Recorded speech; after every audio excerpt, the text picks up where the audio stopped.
Hey guys, and welcome to this week's version of Facebook Friday. My name's Eric Hammond. I'm with the Orange Stack. We do this show every week, Fridays at 10 a.m. Pacific time. So if you want to get your questions answered and you're watching the replay, be sure to check out our show live every Friday at 10 a.m.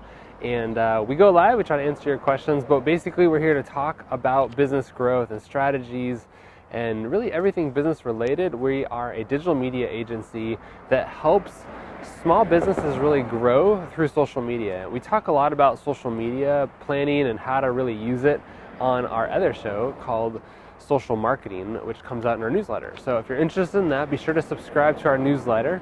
And another quick thing, real quick, just sorry about the voice. I've been sick and out this week. I've had a cold, but the show must go on, so I'm here live, ready to do it. So today we're talking about really ways to manage your team. And if you're a small business owner, you probably have a couple employees already, or you're managing some type of a team, or maybe you're that solopreneur that we talk about every once in a while and you're looking to grow a team.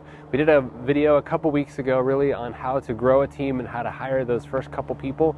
But this week is really to kind of maximize the talent that you already have and how to work with it and how to get to the next level. So let's just jump right into it and see what happens. So I got 10 tips today on how to help you, again, maximize the use of who you're working with. Maybe you've got some awesome players on your team already and you just want to get them to do better, to have better results, to do something a little bit different. So the first one is evaluate each member of your team, right? So you got to look at what you have. You got to see, okay, who's suited for what are they doing? What did I hire them for? Is that their best use of time? Maybe there's something else that they're passionate about. I've been hired for jobs just because I thought that it might be a good fit, and it turned out that that necessarily wasn't the best move for me, that there was something else that made more sense, and I've kind of transitioned to other opportunities. I've also hired people for one thing, and then later I found out that maybe there's something that worked out better for them. So you got to always kind of evaluate and see where the people on your team are and what they're doing and what they're excited about, and that may change. Maybe you go to a conference and it gets them excited and they decide that there's something else that they'd rather do. So rather than losing them and having them move on, see if there's another fit for them on your team. Number two is stay connected. So, business is usually business. It's not a whole lot of chit chat and friends and all that kind of stuff, but sometimes it needs to be that. Sometimes you need to connect with people on a more personal level. You got to get to know them, their families, their hobbies, their interests, right? Just find out who they are and what they are. And, people who feel connected to you are probably going to stick around longer and work with you longer and have a better relationship with you. So consider those things. If you're wondering, what do I talk about to people on my team if I don't have a lot of common interests with them? Somebody came up with this awesome acronym of FORD, right? It's like the Ford Motor Company. FORD stands for talk about your friends and your family. Okay, sorry, someone called here. On the cell phone, you got to work with it on the fly. But anyway, O is occupation. Talk about your occupation, your work, things that you're excited about. R is your recreation. Talk about the things that you like to do outside of work, your hobbies, your interests, your passion, things like that. And then D is your dreams. Talk about the dreams that you have and the things that you're interested in doing later in life. So, those are good ways to connect with people on your team and really just find out what they're excited about. Okay, number three is weekly face-to-face connections. So, if you're a guy that's out busy doing things, maybe you're not always in the office and you have a big team and you're not able to connect with them, find ways to just have those one-to-one minutes with people, every week. Find ways to connect to people for 10, 30 minutes once a week and just have that one-on-one time with them so that they feel connected to and listened and appreciated. It goes back to that. People who feel appreciated don't go find other jobs because they know that where they are is embracing them and helping them kind of get further along the way. So have those one-to-one connections. The next thing ties into that. If you're not in your office every day, if you work remote, or maybe you have a bigger team.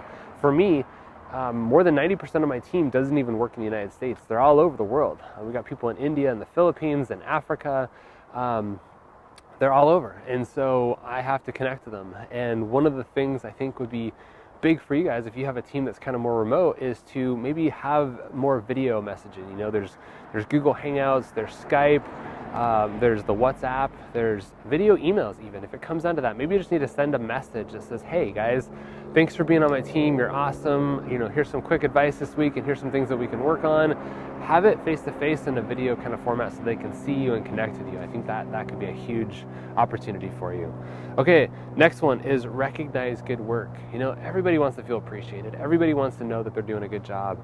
Recognize them for that. Let them know that they're doing a bang-up job, and, you know, maybe some of the things that have gone well and some of the goals that you've set and how you've hit them and just what that individual person's done for you. And that goes into the next one, is being authentic with your praise. You know, don't just say good job to everybody all the time, because then it's kind of watered down.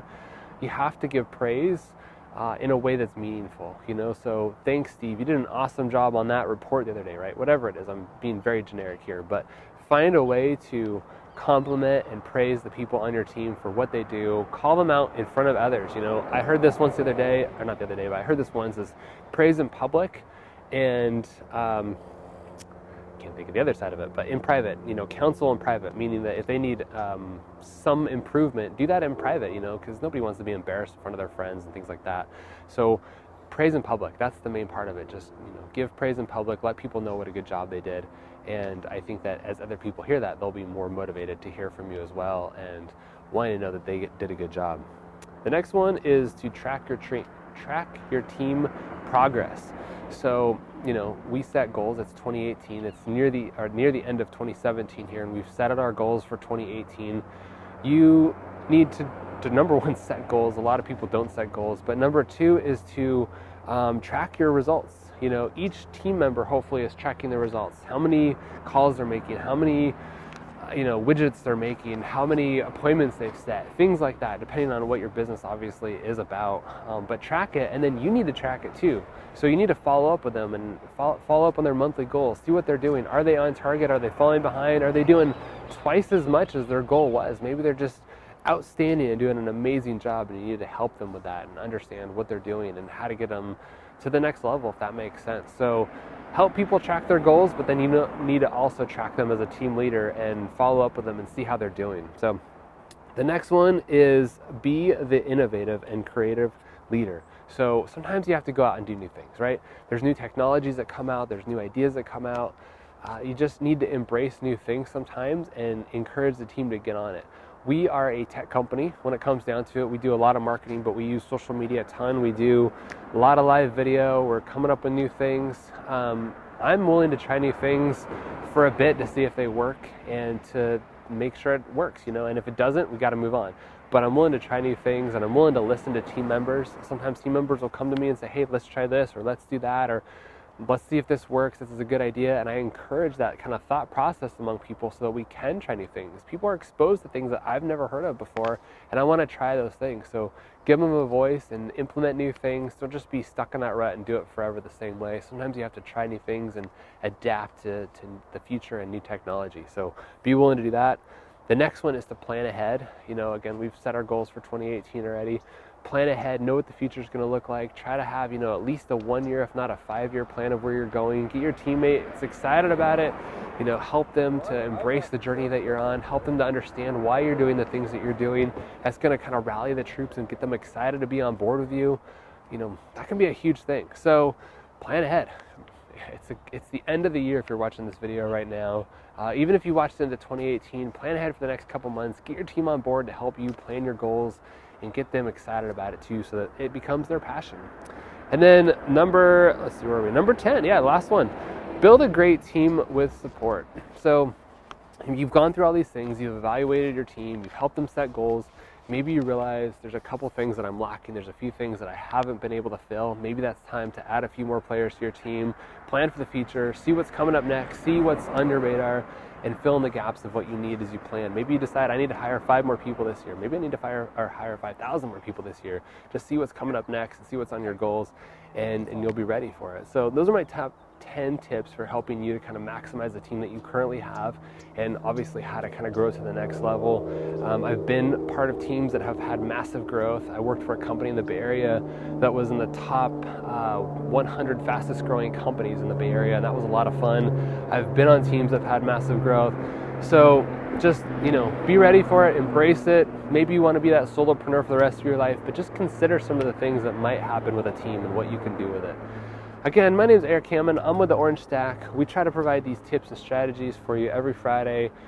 Join us on the live show, get your questions answered, and we'll probably see you on the next one. So anyway, thanks for following. Again, if this is the end of the year for you and you're watching this video, I hope your year has been amazing. I hope that you can wrap up 2017 with a big bang and be ready for the next one. So thanks for following along. We'll catch you next week.